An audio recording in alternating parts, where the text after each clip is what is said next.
Bamba Cash, one of the kingdom, an African folk tale. In a bustling town called Ogbodo, there lived a young man named Chibueze, but everyone called him Easy for short. Easy was smart, clever, and had dreams as tall as the Iroko tree. He wanted to live big, wear expensive clothes, and drive cars that roared like lions. But there was one problem: Easy was very poor. His mother sold vegetables in the market, and his father had passed away when he was still a boy.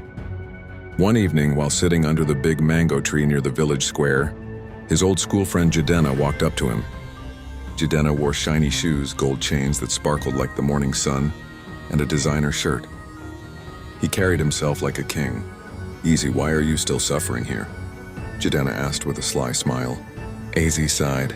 "My brother, life is hard. I want to make it big, but where will the money come from?" Jadena leaned closer and whispered, "There is a way. Yahoo! People are cashing out every day.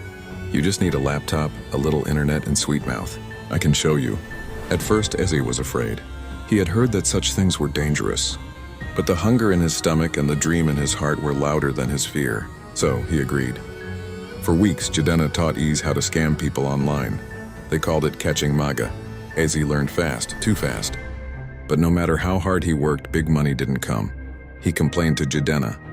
"My brother, you are not strong in the spirit," Jadena said one night. "If you want to blow, you need power, real power. Follow me to a dibia, a traditional medicine man." As he hesitated, but greed had blinded him. So they traveled to a remote village deep in the forest where the feared dibia, Okorokwo, lived. His shrine was filled with skulls and charms that rattled when the wind blew. Okorokwo looked at Easy and laughed. "You want money? Money that will shake the kingdom? You must sacrifice a white chicken, a white goat, and plenty money for the gods."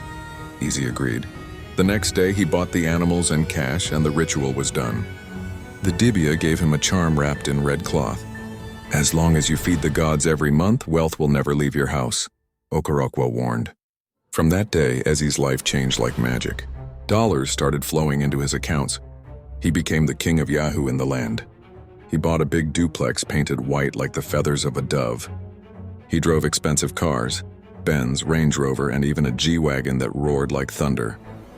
Everywhere he went, he sprayed money like rain in Harmattan. People hailed him Bamba Cash. Bamba Cash, one of the kingdom. Eze was living his dream. He had everything: money, women, fame. But he forgot the dibia's warning. He became proud and reckless, even mocking those who worked hard for their daily bread. One day, as he was packing his designer bags, ready to travel abroad for business, he heard a loud bang on his gate. Boom, boom, boom.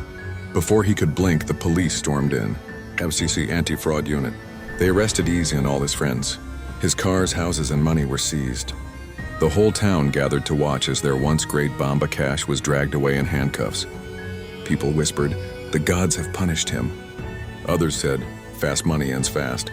And that is how Chibueze, the poor boy who became Bamba Cash, one of the kingdom, learned that wealth without wisdom brings shame. Moral of the story: ill-gotten wealth will never last. Greed leads to destruction, and the gods watch every move of man.